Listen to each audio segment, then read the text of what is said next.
Four bedrooms, we show three. The bedroom on my left is where the general and his wife stayed that winter. He was 6'2" or 6'3", depending on what book you read. Probably not able to fit in that bed. Typically, you had a bed made for you. You didn't go to IKEA and buy a bed. You'd order a bed from a cabinet maker or a local handyman. So he would have had a bed made for him and probably brought with him.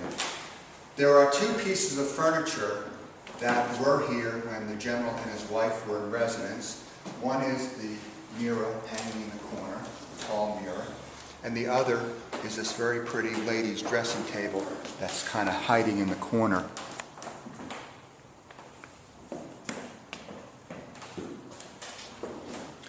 The other two rooms we have displayed as being used by his 5 aide-de-camps, 3 in one room, 2 in the other.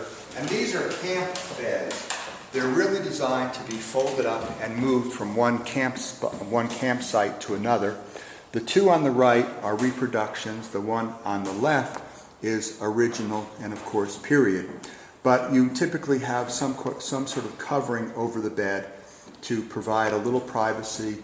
In the summer, the covering would be lighter to keep off mosquitoes and let breezes come through.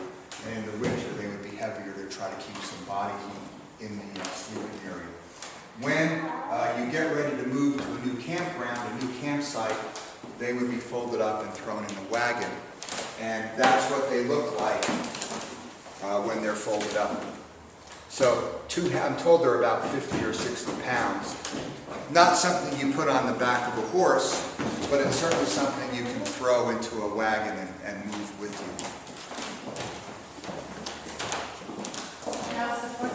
Where was? You know, I'm not sure. That's my guess, but I can't say that with certainty. One thing I should also mention, when the Washington Association bought the house, when the Park Service bought the house, they stripped all the plaster because they wanted to see what the guts of the house looked like. So they stripped it all down, and as they stripped off the plaster, when they got to the first painted layer, it was this white color, so that's why the house was painted white. This is the color they think the Fords used.